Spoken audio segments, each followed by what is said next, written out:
اعوذ باللہ من الشیطان الرجیم، میں اللہ کی حفاظت چاہتا ہوں مردود شیطان سے۔ بسم اللہ الرحمن الرحیم، اللہ کے نام سے شروع کرتا ہوں جو کہ بہت ہی مہربان اور ہمیشہ رحم فرمانے والا ہے۔ اہدنا الصراط المستقیم، اے اللہ ہمیں سیدھے راستے پر چلا۔ السلام علیکم ناظرین، آپ کا پھر سے خیر مقدم الصلاۃ میں انشاءاللہ آج ہم درس حدیث کا 14واں دن مکمل کر لیں گے۔ اور اگر آپ ہمارے چینل میں نئے ہیں تو پلیز ہمارے چینل کو سبسکرائب کر لیں اور ساتھ ہی ساتھ بیل آئیکن کو دبائیں تاکہ ہماری آنے والی تمام ویڈیوز کی اپڈیٹ آپ کو ملتی رہے۔ چلیے آپ درس حدیث کی طرف چلتے ہیں۔ جو بقیہ حدیث کا متن ہم نے پڑھا پچھلے ویڈیو میں اس کا اب ترجمہ کر لیتے ہیں۔ چلیے اب درس حدیث شروع کرتے ہیں۔ جو بقیہ حدیث تھی اس کا ترجمہ نہیں ہوا تھا پچھلی ویڈیو میں، انشاءاللہ آج اس کو مکمل کر لیتے ہیں۔ تھوڑا پیچھے سے ترجمہ کرتے ہیں تاکہ بات مل جائے تو سمجھ میں آئے۔ آپ صلی اللہ علیہ وسلم نے حضرت دحیہ کے ذریعے بصرہ کے حاکم کے پاس بھیجا تھا۔ اس نے وہ مکتوب ہرقل کو دے دیا۔ ہرقل نے پڑھا تو اس میں یہ لکھا ہوا تھا: اللہ کے ہی نام سے شروع کرتا ہوں جو نہایت رحم فرمانے والا بہت مہربان ہے۔ محمد اللہ کے بندے اور اس کے رسول کی طرف سے ہرقل عظیم الروم کی طرف جو ہدایت کی پیروی کرے اس پر سلام ہو۔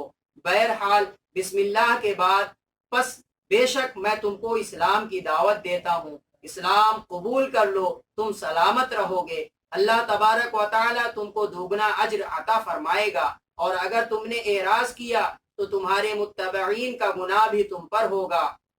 اے اہل کتاب، ایسی بات کی طرف آ جاؤ جو ہمارے اور تمہارے درمیان برابر ہے کہ ہم اللہ کے سوا کسی کی عبادت نہ کریں اور اس کے ساتھ کسی چیز کو شریک نہ قرار دیں، اور ہم میں سے کوئی اللہ کو چھوڑ کر ایک دوسرے کو رب نہ قرار دے۔ پھر اگر وہ روگردانی کریں گے تو تم کہہ دو لوگوں کو تم گواہ ہو جاؤ کہ ہم مسلمان ہیں۔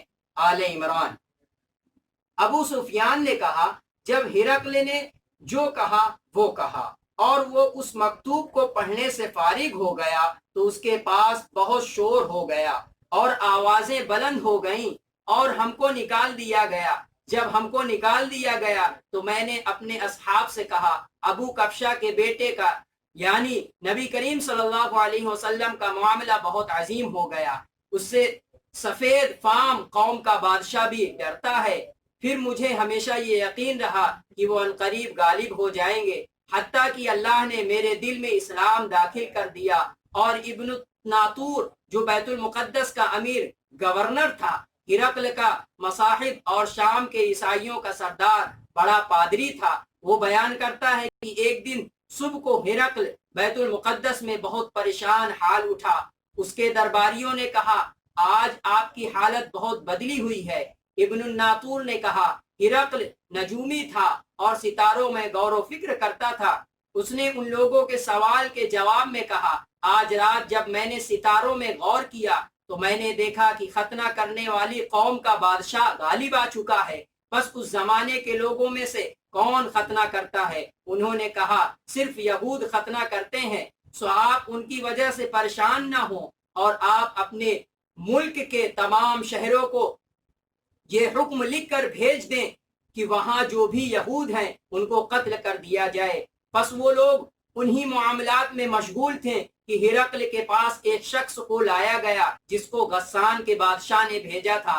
اس نے رسول اعظم صلی اللہ علیہ وسلم کے ظہور کی خبر دی۔ جب ہرقل نے اس سے پوری خبر معلوم کر لی تو کہا، جاؤ معلوم کرو وہ ختنہ کے قائل ہیں یا نہیں۔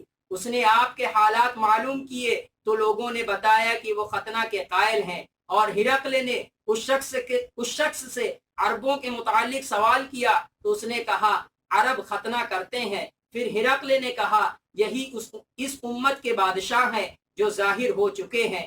ہرقل کا ایک گورنر رومیا میں تھا جو علم میں اس کی ٹکر کا تھا۔ ہرقل نے اس کو خط لکھ کر معلوم کیا اور خود ہرقل حمص کے لیے روانہ ہوا۔ ابھی وہ حمص نہیں پہنچا تھا کہ اس کے پاس اس کے دوست کا خط آ گیا۔